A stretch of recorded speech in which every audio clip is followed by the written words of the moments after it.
The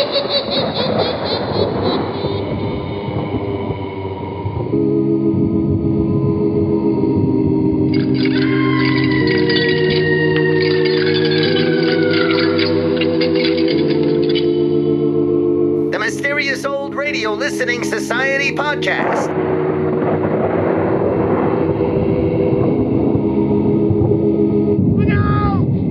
Welcome to the Mysterious Old Radio Listening Society, a podcast dedicated to suspense, crime, and horror stories from the golden age of radio. I'm Eric. I'm Tim. And I'm Joshua. We love mysterious old-time radio stories, but do they stand the test of time? That's what we're here to find out. Today, we return to the listener library for a suggestion from our mysterious listener and Patreon supporter, Carl. Carl writes, I have a show recommendation, Ray Bradbury's 0 Hour. There are many versions of this show, X-1, Escape, Suspense, and there may be other versions lurking out there too. First published in the fall 1947 issue of Planet Stories, 0 Hour is easily one of Ray Bradbury's most adapted stories. Its history on radio begins with Dimension X in 1950 and continues with Escape in 1953, Suspense in 1955, 1958, and 1960, Future Tense in 1974, and General Mills Radio Adventure Theater in 1977. For today's episode, I chose the 1955 version from Suspense, adapted and directed by one of this podcast's favorite radio artists, Anthony Ellis. This was nearly identical to the Escape version from 2 years earlier. In fact, according to author John Dunning, Escape's production shocked many listeners when it first aired, resulting in a deluge of letters and phone calls to CBS. This explains the ominous preamble given to the Suspense version, in which the announcer declares 0 Hour one of the most controversial plays ever presented over your radio. Now that you've been warned, let's listen to 0 Hour from Suspense, starring Isa Ashdown, Paula Winslow, and Parley Bear, with John Daner as narrator.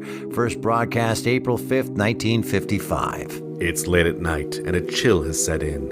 You're alone, and the only light you see is coming from an antique radio. Listen to the sounds coming from the speaker, listen to the music, and listen to the voices. And now, tonight's presentation of radio's outstanding theater of thrills, Suspense. Tonight, Suspense brings you a repeat performance of one of the most controversial plays ever presented over your radio. It is called 0 Hour by Ray Bradbury. Starring Miss Isa Ashdown, here is tonight's suspense play, 0 Hour.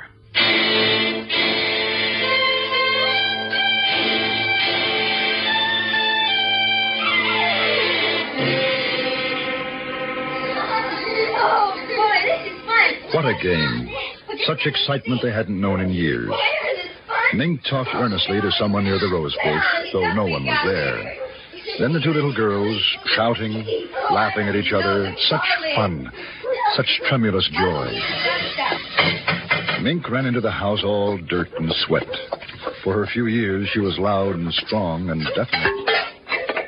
And her mother, Mrs. Morris, peeling vegetables at the sink, watched with amusement as her daughter threw into a sack old pots and tools and things which were relegated to child play. Oh, my goodness, Mink, what's going on? Oh, the most exciting game ever, just ever. Oh?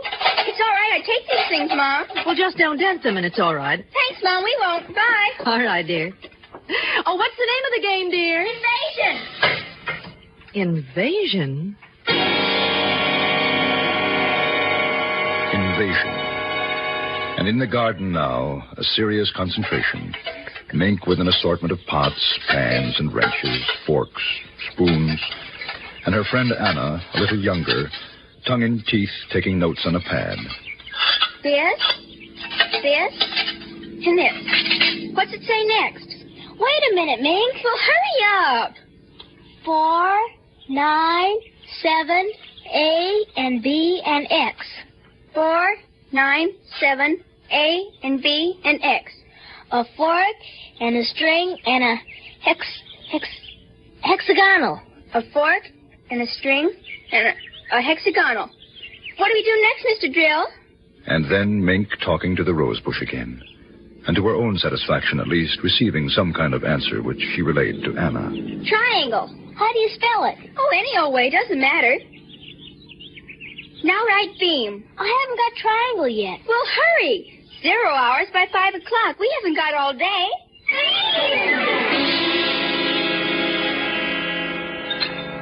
Then time out from Invasion for lunch. Mink bolted down the soup and coincidentally crammed a sandwich into her mouth. Now you slow down, Mink. Whatever's waiting will wait a few minutes longer. But I can't. Drill's waiting for me. Drill? Well, that's a peculiar name. Is he a new boy in the neighborhood, dear? He's new, all right. Well, I don't think I've ever seen him. Which one is Drill? Oh, he's just around. You'll make fun. Everybody makes fun. All the kids do. Well, I don't think that's very nice. Is Drill shy? Well, yes, in a way. I don't know. I gotta go now, Mama, if we're gonna have the invasion. Now, you finish your milk, miss. Who's invading what? Martians invading Earth from up there. Oh, I see. And, Drill's a Martian? I think so. He's had a very hard time getting here. I should imagine. They couldn't figure out a way to attack Earth. How to get in or something. And Drill says they have to do it by surprise. And even get help from your enemy. Oh, a fifth column, huh? Uh-huh. And all this time they haven't been able to figure out how to attack until one day they thought of children. Well, that was bright of them. And they thought of how grown-ups are so busy, they never look under rose bushes or on lawns. Oh, that's where Drill is now, under the rose bush? Uh-huh, with all his friends, too. And there's something about kids under 11 with imagination. It's real funny to hear Drill talk. Well, it must be. You better run along out if you want to have your invasion before dark. Oh, and bath tonight. School tomorrow, you know. Drill says I won't have to take any more baths.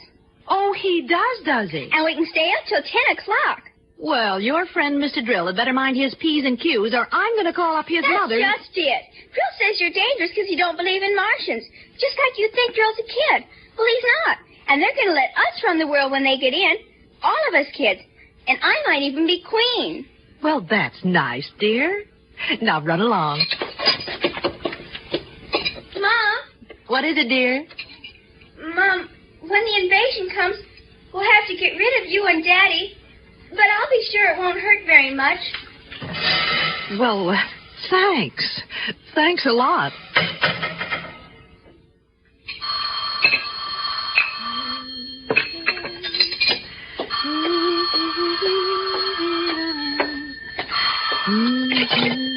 Hello? Hello, Mary. How are things in New York? Oh, Helen, how nice. Are you in town? Oh, no, I'm in Danbury. I was just thinking of you and thought I'd call. Oh, it's long distance, though. You shouldn't. Oh, I can afford 3 minutes. How's Henry? Fine. And Bill? Oh, just fine. What about Mink? Oh, wonderful. Noisier than ever. Oh, she's got a new game now. It's taken the place of hopscotch. Invasion. Is she playing that, too? Well, yes. Are yours? Same thing. Some kind of geometric jacks, I suppose. Isn't it a scream? You know, all the kids their age are playing it up here. Timmy's got a crush on some guy named Drill. I think that's what it is. Oh, it must be a new password. Mink likes him, too. Oh, I didn't know it got to New York. Word of mouth, I suppose. You know, kids. Funny thing, I got a letter from my sister in Boston. She says her kids are playing it, too. It's just sweeping the country. Well, I wonder where they learned it. Don't ask me. All I know is what Timmy told me at lunch. 0 hours at 5 o'clock. When? Today. That's when the invasion's going to be. Oh, these kids and their imagination.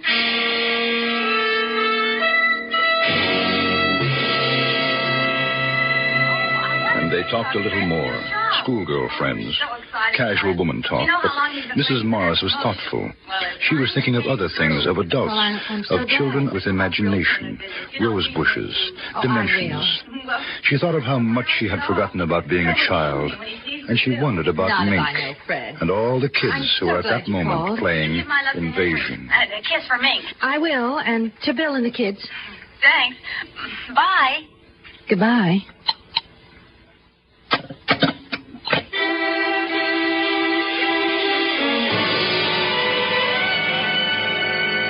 An hour drowsed by. It was 3 o'clock. There was an occasional hum inside the coolness of the house as a car passed outside. The street was lined with good, green, and peaceful trees.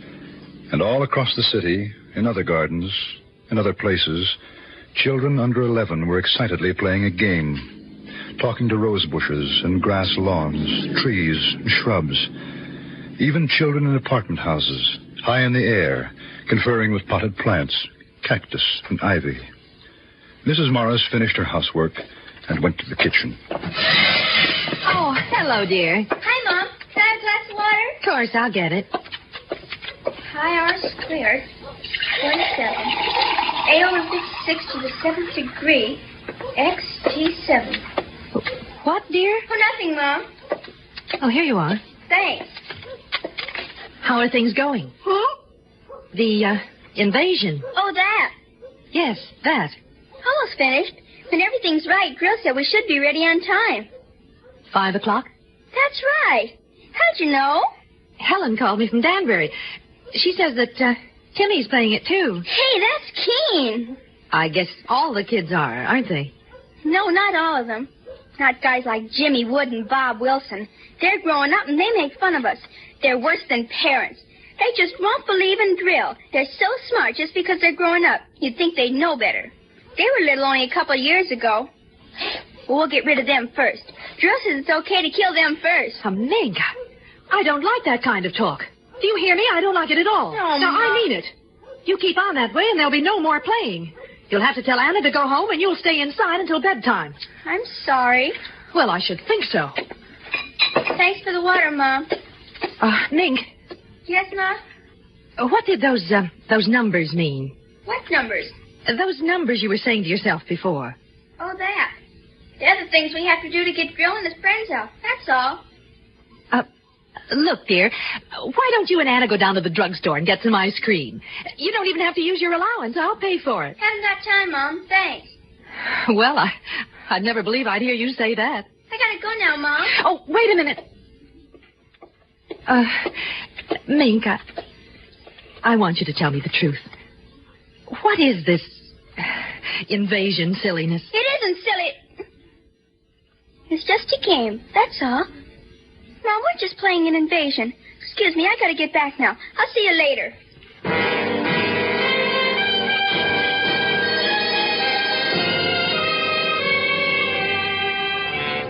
It was a game called Invasion. Mrs. Morris's little girl, Mink, was playing it. So was Mink's friend Anna and all the other children under 11. It was called Invasion, and 0 hour was to be at 5 o'clock. Mrs. Morris was disturbed. She wasn't sure why. But there was something about parents shutting ears and eyes to what was happening. And because she was disturbed, she did something she didn't usually do. She called her husband at the office. Hello, dear.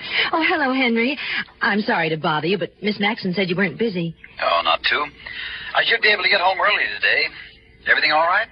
Yes. You all right? I'm fine. Mink? Oh, she's... Henry? What? Oh, nothing. I just wanted to talk to you for a minute. That's all. Listen, are you sure you're all right? Oh, yes. Mink been getting on your nerves? Not really. Well, you tell her to behave, or when I come home, she and I are going to have a talk. As a matter of fact, she's been a little fresh lately, and I don't think it's good. Well, she's playing outside. She's fine. Honey, is something wrong? Why, no, I told you I was just thinking about you and wanted to talk, that's all. Nothing wrong with that. Not a thing.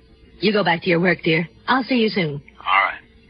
What time do you think you'll be home? Oh, about 5, maybe a little earlier. 5. Oh, Hey, what? Come on, what? well, I was just thinking. Nothing really, just Mink and you and me. Goodbye, dear. You are okay, aren't you? Yes, I'm fine. Goodbye. Goodbye.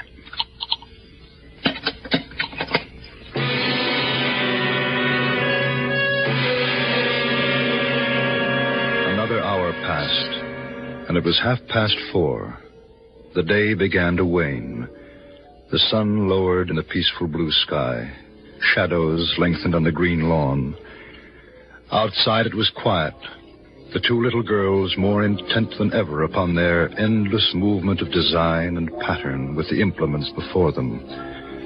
Mrs. Morris watched from the window, and she had never known Mink to have such powers of concentration. She had turned on the radio and sat drinking a cup of coffee and turned over her thoughts. Children. Children love and hate side by side. Sometimes children love you and hate you all in half a second. Strange children. Do they ever forget or forgive the whippings and the harsh, strict words of command? I wonder. How can you forget or forgive those over and above you? Those tall, silly dictators. Those parents. Mom! Oh, what is it, dear? Have we got a piece of lead pipe and a hammer? Well, I don't know. There might be in the garage. What do you want them for? We just need them. Well, if you tell me what for, dear, maybe I can... Thanks, Mom. Is something wrong? Drill's stuck halfway. If we get him all the way through, it'd be easier. Then all the others could come through after him. Well, can I help? Thanks, Mom. I can fix it. You better get through, Mink. I want you to take your bath before your father comes home. All right. Now, he's coming home early. And Mink! Mink had disappeared behind the shrubs, and Mrs. Morris knew it was ridiculous to make an issue of it. Besides, what was the issue? Invasion? Drill? 0 hour? Unaccountably, a cool breeze came up, and although normally for that time of year it would have been a relief, Mrs. Morris felt a chill. She closed the window.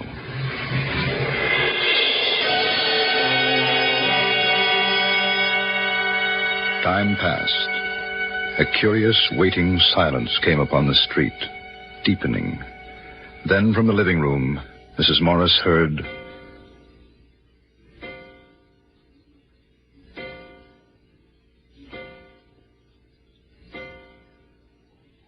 "5 o'clock. 0 hour. It had come. And now it had gone. But was the clock right? And Mrs. Morris, knowing how foolish it was, knowing it, went to the phone and dialed. Silly. It's silly.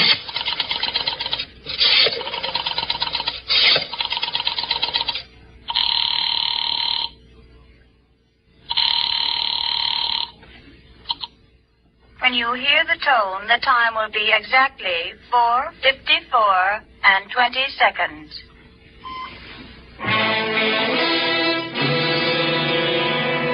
4:54 and 20 seconds.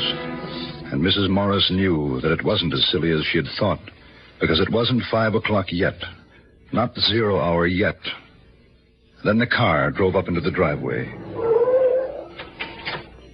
Hi, mate. How's it going? Hi, Anna. Hi, Daddy. Bye, Mr. Morris. Got a kiss for your old man? Haven't got time now, Daddy.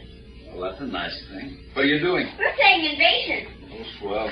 Your mother in the house? Uh-huh. Okay, be good. I will. There are in a few minutes, Daddy. All right, I'll be ready. Mrs. Morris heard him chuckle. Then his steps up the walk to the front door.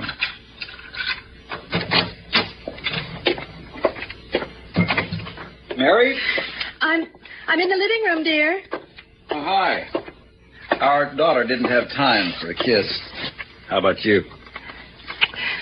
A hard day? Not particularly.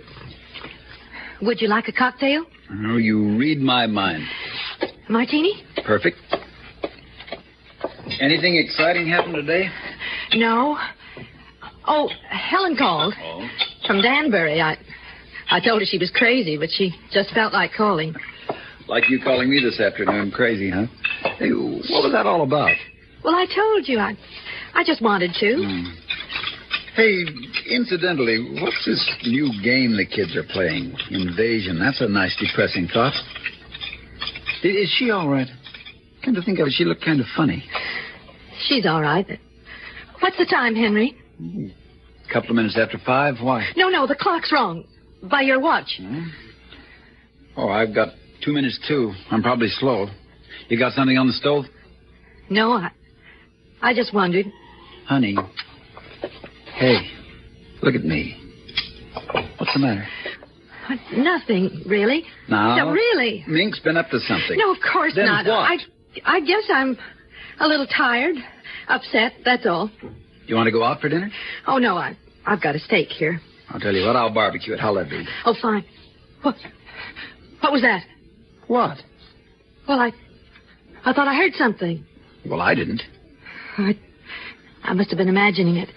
Hey, you are jumpy. Why don't you have a drink? It'll do you good. No, I don't want one. What's the time? Mary, what is this? Now, I mean it. Something's wrong, and I want to know. Oh, it's silly. It's so silly.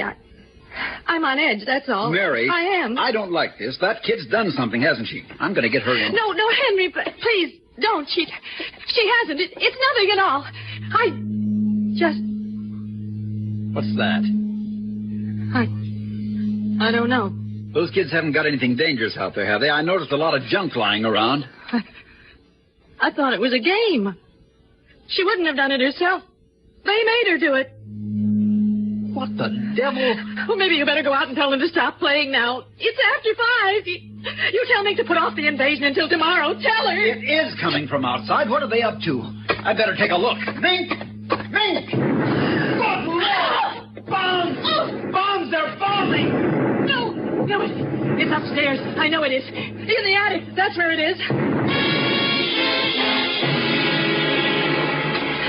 Mary! Mary, it is not up there! Mary! He ran after her, confused, not a little frightened. She seemed to know something. In the attic. Her mind had worked that quickly. Any excuse to get him away from the outside, to get him upstairs to the attic in time. And outside there were more explosions, and they could hear the children screaming with delight. It is not in the attic, it's outside. Mink's out there. What's the matter with you? No. I'll show you. Hurry! Mary. Get inside, quick. Now we're safe until tonight. Are you crazy? Why did you throw that key away? Oh, maybe we can sneak out later. Maybe we can escape. For heaven's sake, the kid's out there. Do you want her to get Oh, killed? you don't know. You don't. We've got to stay here. We've got to. It's horrible. We've got to. You've got to stay here with me. At this point, I don't know how the devil I can get out. Where's that light? Oh, be quiet. Please be quiet. They'll hear us. They'll find us. Oh, Henry, please. Well, who's going to answer the telephone? There's that noise again. It's in this house. Mary, what is this? Mary, what's happening? You know, now answer me. Stop it, Mary, stop it. Somebody's downstairs. Who's down there? Who? Oh, no. Oh, hush. Please be quiet. They might go away. Please.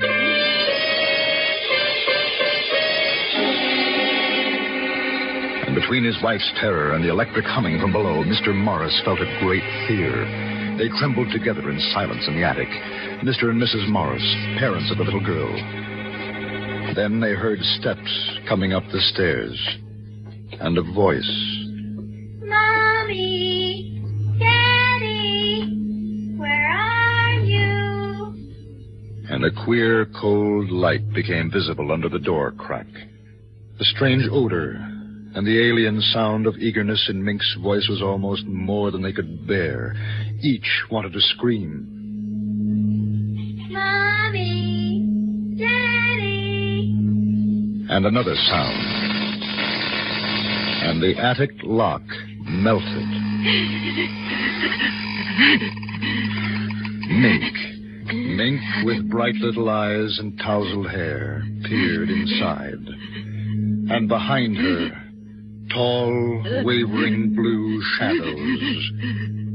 Frightful shadows. Peekaboo.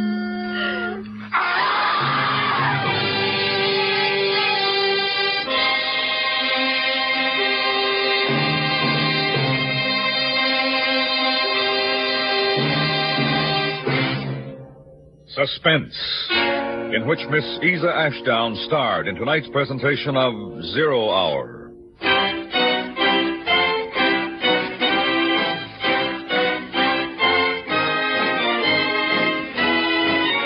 Suspense is produced and directed by Anthony Ellis. Tonight's script was written by Ray Bradbury and adapted by Mr. Ellis.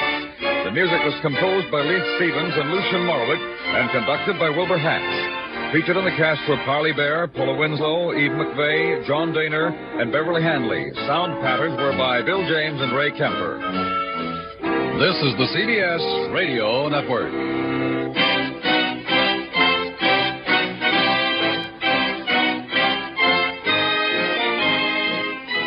That was 0 Hour from Suspense. here on the Mysterious Old Radio Listening Society podcast. Once again, I'm Eric. I'm Tim. And I'm Joshua. And that was a listener library suggestion from our Patreon supporter, Carl, who wanted to hear Zero Hour and didn't care really which one. There are a lot of versions of it out there, and we chose the suspense version. We did discover, just FYI, that the escape version is missing the first 6 minutes. At least all the versions I could find online. But the suspense and escape version, same cast, same script. They're like crazy identical. Yeah. So you can really say, having listened to this, that you've also heard the escape version. I think so. It might not have had Parley Bear in it. I'm not sure. Right. But the mother and daughter, Mink, are both the same performers. And John Dehner was the narrator for the escape version. And I listened to both, and I couldn't discern any difference at all. So... yeah, thank you very much, Carl, for being a supporter and for bringing that. Now, as someone that is not a Bradbury aficionado, but the two of you and many others have read a lot and know a lot more about Ray Bradbury's work than I do, having just learned from what I know from you two in the last 6 years. So I am not familiar with Zero Hour, but it sounds like it's one of his most classic and famous pieces. It's highly adapted for radio, at least. Yeah. Okay, we should record this. It's going to be a pretty exciting thing I'm about to say. Yes, yes. I think this improves on the short story. I think that not that it changes much at all from the story. It doesn't change anything from the story. It's just adding the layers of performance and sound and music just, to me, really heightens the tension. And one of the things I really love about this, particularly as a suspense story, is that it derives the suspense from somewhere slightly different from the usual plays produced for suspense, in that we're not wondering what's going to happen. I don't think the story is ever intending to make you think, oh, the kids are just imagining it. There's not really an alien invasion. I think you're supposed to know from the beginning they're absolutely aliens. And the suspense comes from, will the parents figure out what you've already figured out in time? And then it goes from suspense to dread as you realize, no, the parents aren't going to figure it out in time. And then that just final horror when you realize that kind of the last out for the parents is that, well, is maybe Mink going to be like, oh, no, don't kill my parents. But no, she is implacable. She leads the Martians for the express purpose of killing her parents to their hiding spot. Question, why was everybody so upset in 1953 when this first aired?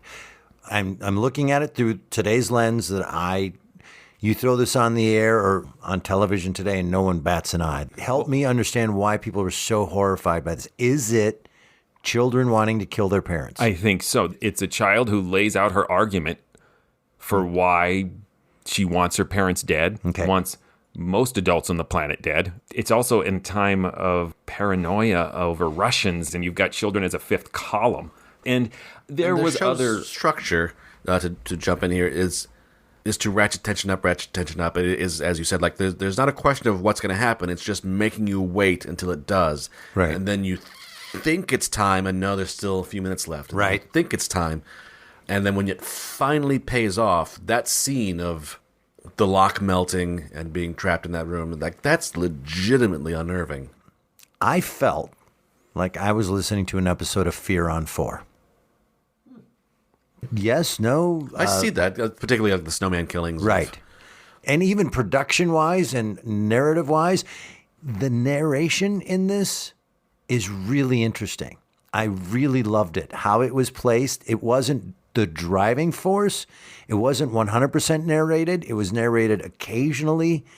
You can make an argument it wasn't needed, but yet it added a huge amount of fun in the listening to it. I agree, and usually I don't like the third... Agree with me, usually? That is true as well.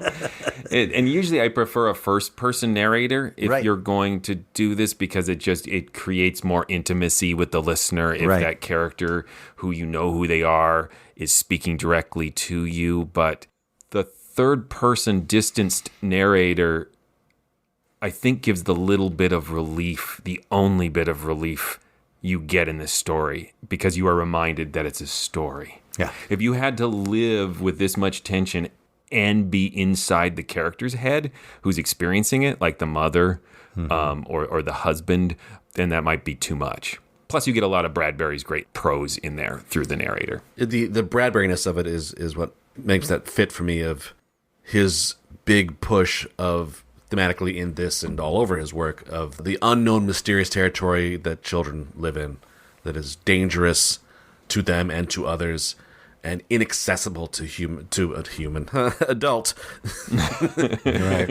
perceptions.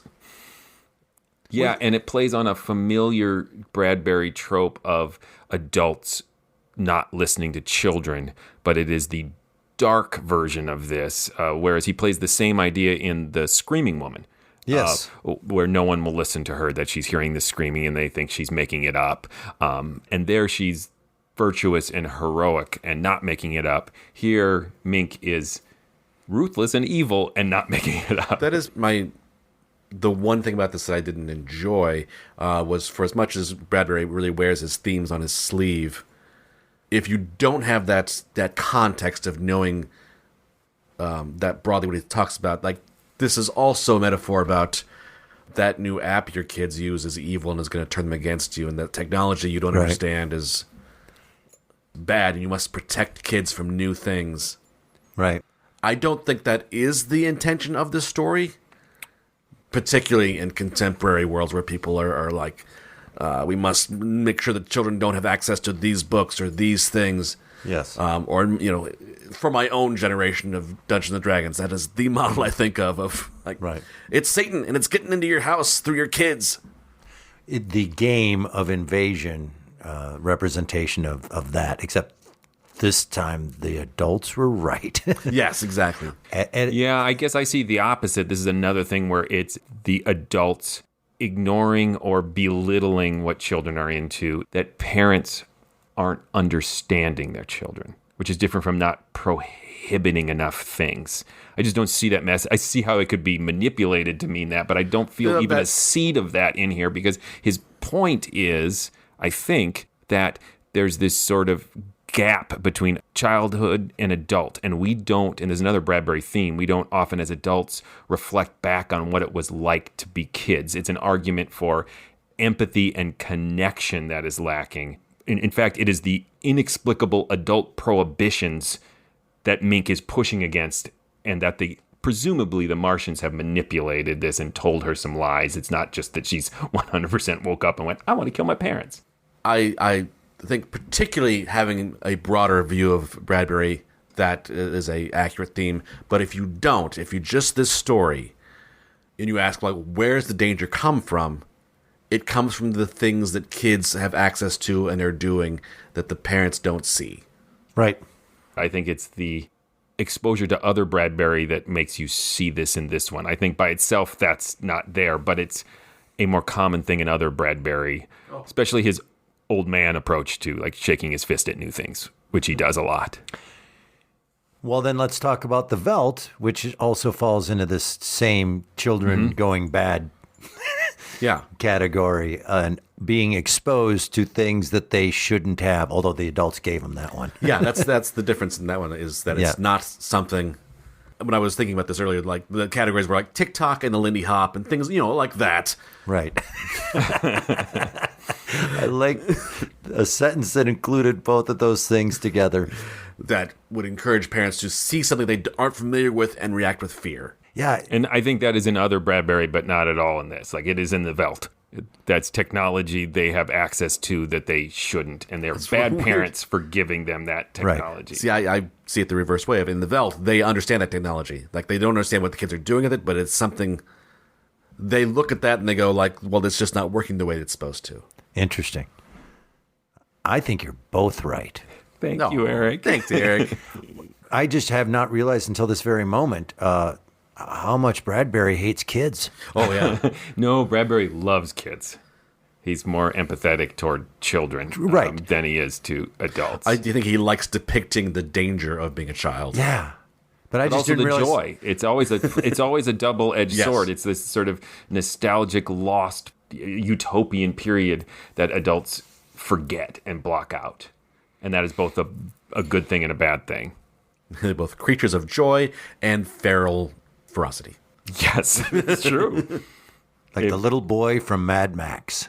It is literalized as this sort of dichotomy in Something Wicked This Way Comes. Yeah. It's pretty much two boys as his two different Yes. depictions of childhood in one story. But we'll put a pin in all the other Ray Bradbury works so Eric has something to talk about.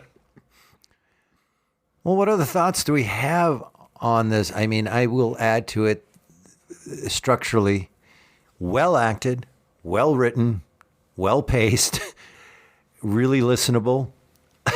It checks all of that storytelling of audio drama. As I was listening to it, and it was more than 50 minutes in, and I was getting little cranky, like you have been at the same point, just refining it of like, it's coming, it's going to happen, it's coming. And like, yes, I know. And then when it finally pops, I realized that like, they have just played me. That's exactly what they wanted me to feel. Yep. Yeah, come on, which is what she's doing. Yeah. The entire time. Come on, 5 o'clock.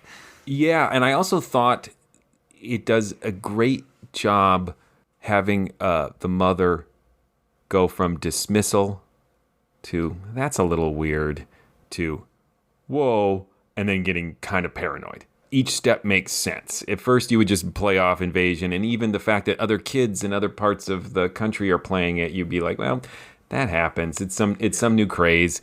We don't understand how kids manage to communicate that across the country, but it happens. Yeah, like how do I know any of the games I played when I was a kid? I think it's great that the real moment is when Mink says about the older boys, they're going to be killed. Right. And that's whoa, we're now talking about killing people, and that makes sense as a parent, that would be the point where, like, something is going on here. Right. There's something wrong.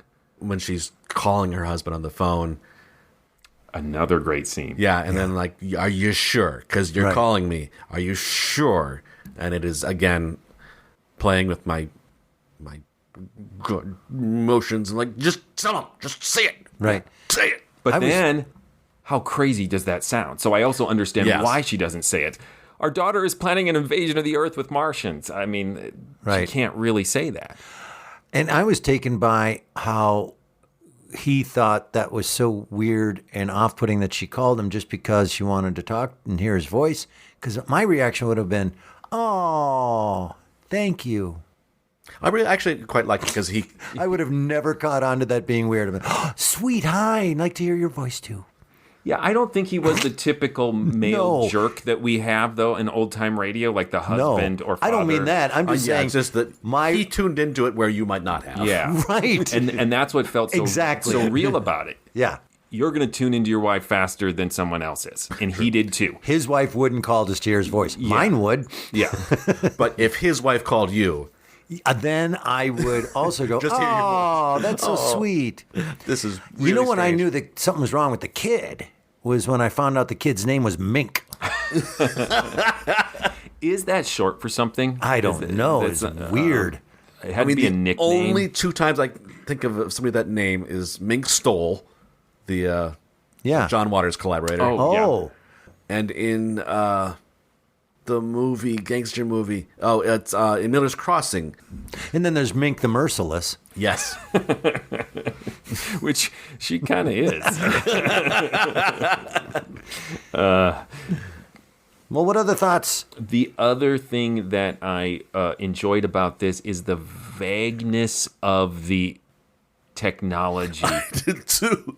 And I think it was a strength, not a weakness, a feature, not a bug, in that you understand they mentioned dimensions once, and they talk about coming through. So you understand it's some gateway they're Portal. helping to build, but you don't know much. And it makes sense because the only character who would know about the technology are the children who couldn't explain it other than in these... Can't even spell it. Yeah. Really vague, strange way. So you are cut off from that part of the story in the same way that the mother is. Yeah. I don't think it's necessary for us to know because I think the point of view of this is the woman at home. And so knowing what she knows as she knows is the exact way this should be done. Mm-hmm. And I know we have other scenes Do we have other scenes without her in it? I thought think there was so. one, maybe. I think at the top it's just the kids. Oh, yeah. At one point. But for the most part, you're exactly right that we shouldn't know exactly what's going on because she doesn't. So, And it's important to have that scene with the kids once to really establish that Mink is not making this up. right. Well, that opening scene of just talking to the rose bush, Yeah. that's a hook. Oh, if I had a nickel, Would you like a nickel? handful of Taco Bell laying on the ground, talking to a rose bush. Oh, I wish that wasn't true. Well, I love the little nightmarish rendition of Twinkle Twinkle Star, Little Star at the top. There's just all sorts of great little touches. And the sounds of explosions, and then you hear children laughing while those explosions are happening. Yep. And just the slow, it's not slow. What's great about it is that the husband has to go through every step that his She wife did. already did, but he has to do it in this very condensed really period short of time. And I thought both the script and Parley Bear's performance captured that really well. Also, we have this old time radio, and I think we've talked about this, I think recently with Catherine too, about these hysterical woman tropes. This seems She very earns justified, it. yeah. She's very justified. And then at the end, the narrator says the effect that those blue shadows and hearing that stuff had on them, they both wanted to scream. So once the husband was in the same headspace as his wife, they were in the same level of terror. Yep. Peekaboo. Right. I see you. And that scream. Well, let's vote, gentlemen.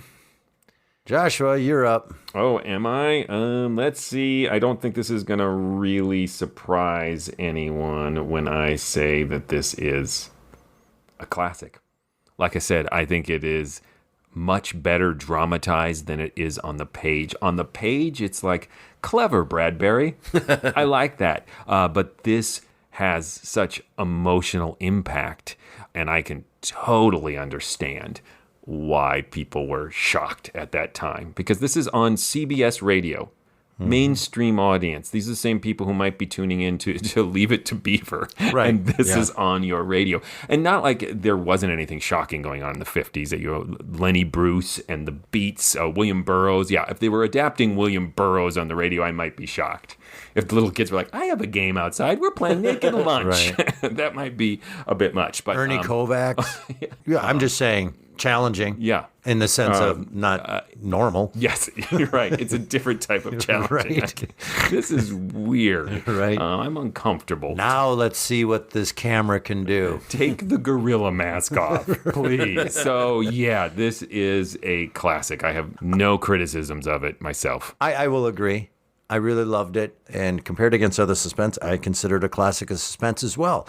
I think it's really interesting, really suspenseful, really builds. And as Tim said, we know where it's going, but aha, we got you. Don't be bored. That's exactly, you're supposed to feel what she's feeling. I'm going to take it a step further and propose, since there's so many different versions of this, that for the next few years or so, that we make this a tradition, well, just like we do the Signalman for Christmas, right? How about if we start doing 0 hours for 5-6 years on New Year's Eve as a tradition and try to hammer out all of them? It's hard to go from this to some of the other 0 hour. Exactly. Okay. Exactly. Let's find out. There's one from General Mills Radio Theater. So it's like the Sears Radio Theater we listened to last week, only General Mills ads. I cannot wait. Local relevance. Go General Mills. You support most of my friends and family. I will call this a classic. As I was saying, like, there are things in it that I did not enjoy as I was going, but they ended up being like, that is to the benefit of this episode, that I did not enjoy that. It made it even better. Right. It is the aspects that are like, this is really creepy and uncomfortable that make me think, I don't want to listen to this every New Year's Eve. Too late. I've made the decision. It's a thing now. This is not a democracy. So It's a republic. Triumvirate? Yeah. Tim, tell him stuff. Please go visit GhoulisDelights.com, home of this podcast. You'll find other episodes there. You can also leave comments on episodes. Let us know what you think. Vote in polls.